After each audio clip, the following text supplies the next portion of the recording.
this video, I'm going to show you the most common way to share drafts actions. Drafts actions are automations that you can trigger to carry out a set of one or more instructions.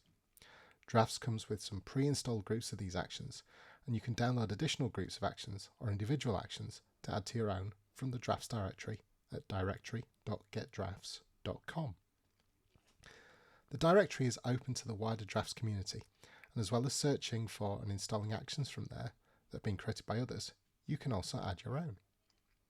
Adding actions to the directory is the easiest and most common way to share drafts actions. You can also choose to have your action listed on the directory search or have it as unlisted. Unlisted only means that it will not show up in the directory search, but it will still be in the directory. When you share actions to the directory, they're available to anyone, so always ensure that your actions do not contain any information that you would not want to openly share with others. Things like usernames, passwords, API keys and the like should be kept in the drafts credentials store rather than inside the actions.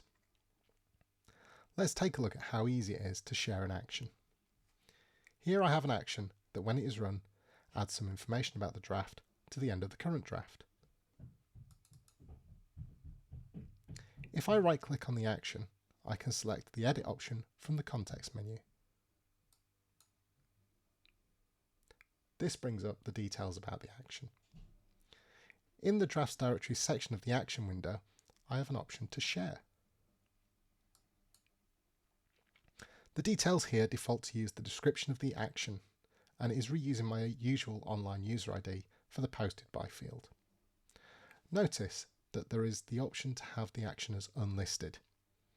I'm going to leave that set as, out of context, people might just be confused by this action, and I don't think it's an action that people go looking for in the directory. Clicking on the Share Now button will post the action to the directory.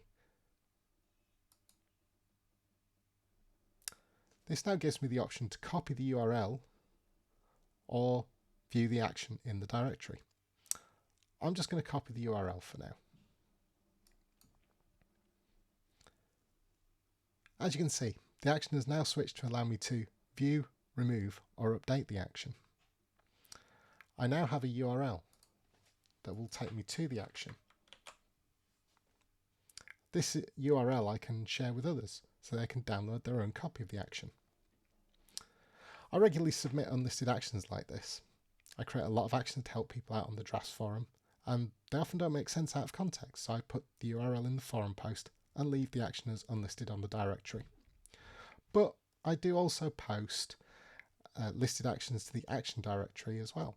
And if you take a look for yourself, you'll find several action groups on there containing many hundreds of actions already for you to make use of that I've created. Sharing actions is really easy and can be really useful if you are stuck with something. Share what you have on the drafts forum and someone can hopefully help you out. You never know, it could even be me. Until next time.